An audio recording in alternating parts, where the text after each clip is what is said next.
Welcome back to Tips from God. We are continuing our wellness portion of these tips from God using the Portico Wholeness Wheel as our guide, and we've done two so far, and we'll do the remaining five this week to round up the series. I think that these tips kind of are more general than maybe some of our earlier ones, but are guiding principles that can help us find other ways that God is speaking to us and is helping us in this quarantine. So, today's is vocational wholeness. And vocational wholeness, I think about, well, I should back up. What's a vocation? Not a vacation. Vacations are good too. But a vocation is that which God calls us to in life. So, as Lutherans, we believe that we have all kinds of vocations. Sure, there's your job. Some people say it can be your vocation, like my vocation as pastor. But I also have vocations as a husband, as a son. Mother's Day coming up, by the way. Quick reminder. I have vocations as a brother, as a disciple of Jesus Christ. There's vocation of that identity, so to speak. I have vocations as a citizen of the United States. These identities that we have, there are vocations. We call them spiritual vocations because they are identities that have certain purposes. They have callings.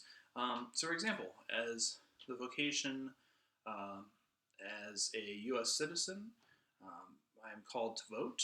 I am called to use the government and talk to my representatives and such to pass laws that help people, that remember the oppressed, that help build up systems of justice, remove injustices in this country. As a pastor, my vocation is to baptize, to preach, to help those in need, provide pastoral care, instruct those in the faith, shepherd, right? So our vocations have callings that are built into them. And so the first step of vocational wellness is I invite you to look at your life and all of your identities, so to speak, and decide, okay, for each identity, and this would be kind of powerful. You could, if you write this down on like a big whiteboard or on a piece of paper or on a spreadsheet, whatever is your preference, write down all your identities, who you are, and then each identity, what's my vocation, callings, right? These vocations, what is God?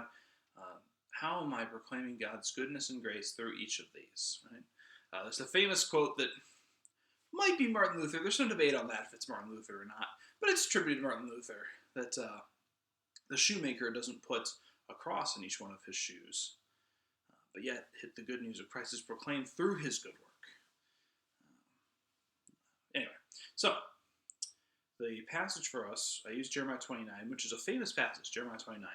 The people have been defeated. This future's uncertain.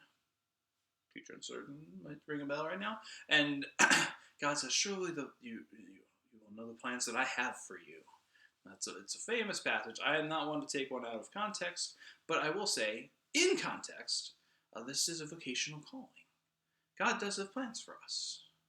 God has vocations for us. God has identities and callings and ways that we are called to contribute to the world and to the kingdom of God through our vocations. Right? And perhaps you've put this all together already, or a step ahead of me perhaps, but we can't do everything. I can't be a daughter, a wife. I can't be a citizen of another country. I can't be a lawyer or a doctor, a garbage collector, a carpenter. I can't. My vocation is pastor. Or we're all called to different vocations. Therefore, we're all needed. No vocations are more important than the other. Perhaps some are more important to us and guide us in our decision making. But to God, all of our vocations are important. God has given us all of these identities and callings for a reason. And having a sense of who we are and how we are called to respond in the world will help us in this time. I support you. And remember, if you need help with this too, our Journey of Discernment videos are up from Lent. Those could be very helpful in this time. Until next time, this is Tips from God.